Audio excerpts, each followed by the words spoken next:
Assalamualaikum warahmatullahi wabarakatuh. Kami dari kelompok 5 ingin mempresentasikan hasil diskusi kami yang berjudul Tekanan Darah pada Manusia. Dengan anggota kelompoknya yang pertama, Christian Abel dengan NIM 25, Anissa Juliana dengan NIM 26, Hani Fatihah Kise dengan NIM 27, dan saya sendiri M. Jopan Paripta dengan NIM 28, dan Cindy Kinasi PMM dengan NIM 02, dan Nila Nuzilatu PMM dengan NIM 73.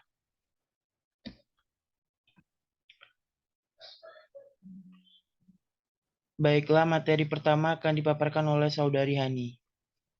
Oke, baik. Terima kasih, moderator. Yang pertama itu materinya adalah tekanan darah.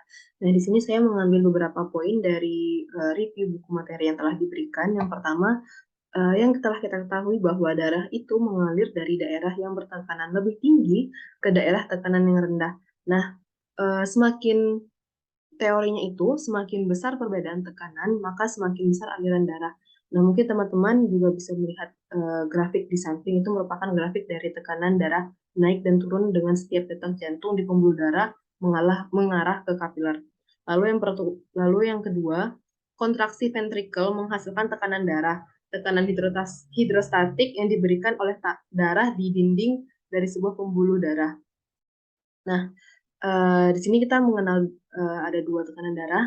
Yang pertama ada tekanan darah sistolik sama tekanan darah diastolik, di mana tekanan darah sistolik itu memiliki arti tekanan darah tertinggi yang dicapai dalam arteri selama sistol atau saat jantung memompa darah ke seluruh tubuh. Nah, sedangkan untuk tekanan darah diastolik itu keadaan di mana tekanan arteri terendah selama diastol atau ketika jantung telah merelaksasi sebelum kembali kemudian nantinya akan memompa darah ke seluruh tubuh. Lalu tekanan darah juga tergantung pada volume total darah dalam sistem kardiovaskular.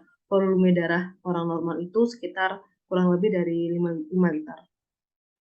Oke, untuk selanjutnya itu mengenai resistensi vaskular. Yang perlu diketahui yang pertama, resistensi vaskular itu merupakan perlawanan terhadap aliran darah akibat gesekan antara darah dan dinding pembuluh darah.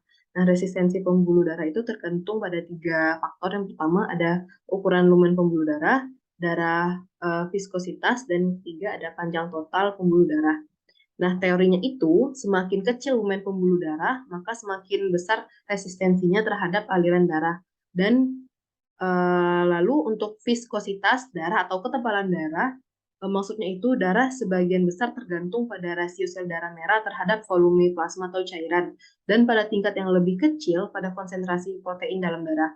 Nah, semakin tinggi viskositas atau ketebalan darah, maka semakin tinggi resistensinya. Dan juga semakin panjang pembuluh darah, maka semakin besar resistensinya. Baik, untuk materi dari saya segitu dulu. Saya kembalikan ke moderator. Terima kasih. Oke, terima kasih Hani. Materi selanjutnya akan dipaparkan oleh Saudari Nisa. Baik, terima kasih moderator. Di sini saya akan membahas tentang velocity of blood flow, yang mana ini merupakan sistem peredaran darah. Nah, pada PPT dapat kita lihat bagan yang menjelaskan tentang sistem peredaran darah. Di sini saya akan menjelaskan tentang venous return, yang dapat didefinisikan sebagai volume dari darah yang mengalir kembali ke jantung melalui vena sistematik. Nah, hal ini dapat terjadi akibat adanya tekanan yang dihasilkan oleh kontraksi pada bagian ventrikal kiri jantung. Perbedaan tekanan yang berasal dari venula bagian ventrikel kanan, meskipun dalam jumlah kecil, normalnya akan cukup untuk menyebabkan aliran balik dari vena ke jantung. Jadi, jika tekanan meningkat pada atrium atau ventrikel kanan, aliran balik pada vena akan menurun. Salah satu yang menyebabkan terjadinya peningkatan tekanan pada atrium kanan adalah kebocoran katut trikuspid yang memungkinkan darah akan mengalir mundur dari ventrikel yang berkontraksi. Hasilnya adalah penurunan aliran balik vena dan penumpukan darah dari sisi vena dari sirkulasi sistemik. Nah, misalnya ketika kita berdiri, tekanan akan mendorong darah ke bagian pembuluh darah yang ada di bagian tungkai bawah. Bagian ini hampir tidak cukup untuk mengatasi gaya dorong yang ditimbulkan oleh gravitasi. Selain jantung, ada 2 mekanisme lain yang berfungsi untuk memompa darah dari tubuh bagian bawah kembali ke jantung. Sistem yaitu pompa otot rangka atau the skeletal muscle pump dan pompa pernafasan atau respiratory pump. Kedua pompa ini bergantung kepada keberadaan katup di dalam vena. Salah satu contoh dari venous return adalah pada saat kita berada dalam posisi diam, kedua katup vena akan lebih dekat ke bagian jantung atau proximal valve yang jauh lebih dari jantung, atau distal valve di bagian kaki akan terbuka dan darah akan mengalir menuju ke jantung. Next.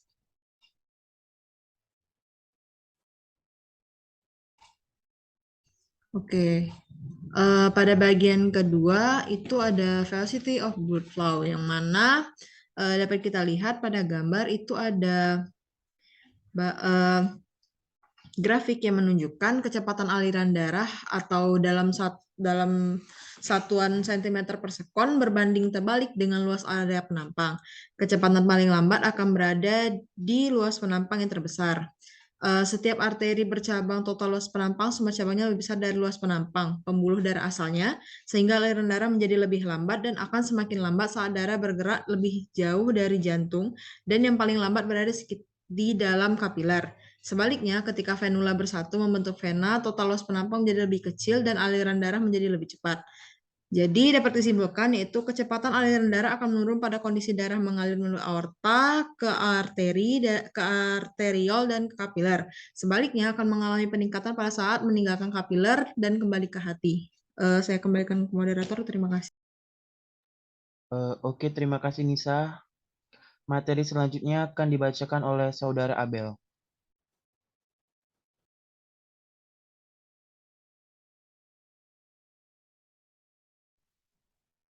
Baiklah, di sini saya akan menjelaskan mengenai sirkulasi sistemik.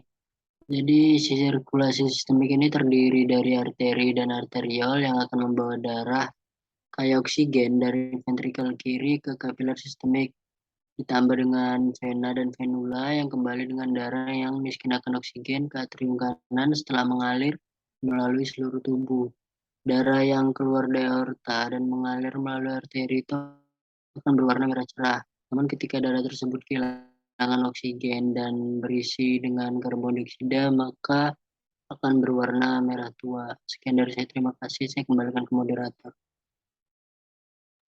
Oke, terima kasih Abel. Paparan materi berikutnya akan dibacakan oleh Nila. Baik, terima kasih atas kesempatan. Selanjutnya adalah sirkulasi portal hepatik. Berikut adalah bagan mengenai sirkulasi portal hepatik. Next.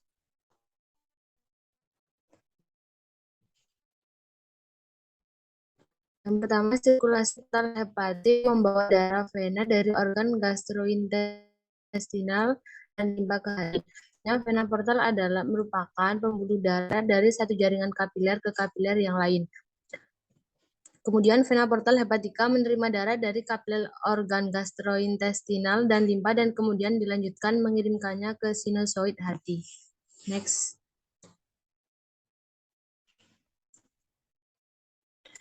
Vena mesenterica superior dan vena limpa bersatu membentuk vena porta hepatica. Vena mesenterica superior mengalirkan darah dari usus kecil dan bagian usus besar, lambung dan pankreas melalui jejunum, ilenium, ileokolik, kolik kanan, kolik tengah, pankreatikoduodenal, dan vena gastromental kanan. Selanjutnya, limpa vena mengalirkan darah dari lambung, pankreas, dan sebagian usus besar melalui lambung pendek, gastromental kiri, pankreas, dan vena mesenterica inferior. Selanjutnya, vena mesenterica inferior yang masuk ke vena limpa mengalirkan bagian dari usus besar melalui vena rektal superior, sigmoidal, dan kolik kiri. Dan vena lambung kiri yang bermuara langsung ke vena portal hepatika menguras perut. Vena kistik yang juga bermuara ke hepatika vena portal mengalirkan kantong empedu. Next.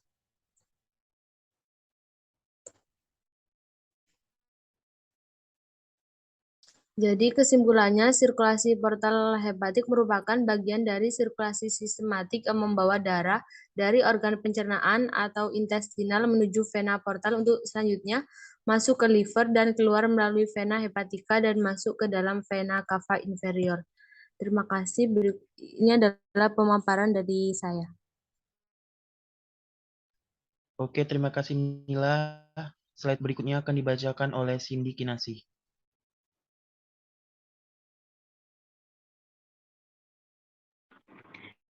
Baik, terima kasih.